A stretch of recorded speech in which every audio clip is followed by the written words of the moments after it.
అనంతపురం జిల్లా ఉరవకొండలో ఓ మహిళను ఉద్యోగం పేరుతో నమ్మించి 23 లక్షల రూపాయలు తీసుకొని మోసం చేసిన సైబర్ మోసగాడిని అరెస్టు చేశారు పోలీసులు. ఉరవకొండలోని ఇంద్రానగర్కు చెందిన ఓ మహిళకు కొన్ని నెలల కింద ఫేస్బుక్లో పరిచయమయ్యాడు. నెల్లూరుకు చెందిన వీరబోయినేని మహేష్ అలియాస్ అక్షయ్ నందన్. ఆమెకు ప్రైవేటు బ్యాంకులో టెలికాలర్ ఉద్యోగం ఇప్పిస్తాను అని నమ్మించాడు. ఆమె నుంచి పలు విడతల్లో 23 లక్షల రూపాయలు యూపీఐ పేమెంట్ ద్వారా తీసుకుని అందుబాటులో లేకుండా పోయాడు. తాను మోసపోయాను అని గ్రహించిన బాధిత మహిళ ఈ ఏడాది జనవరి 28న ఉరవకొండ పోలీస్ స్టేషన్లో ఫిర్యాదు చేసింది. దీనిపై విచారణ జరిపిన పోలీసులు సాంకేతికతను ఉపయోగించి నిందితుడిని ఎట్టకేలకు అరెస్ట్ చేశారు.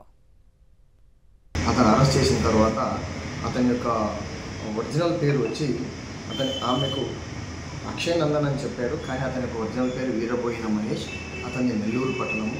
అతన్ని అరెస్ట్ చేసి అతని దగ్గర నుంచి 70,000 రూపాయలు సీజ్ చేసి అలాగే అతని కోర్టు ముందు హాజరుపరిస్తే మేజిస్ట్రేట్ గారు అతనికి రిమాండ్ ఇవ్వడం జరిగింది.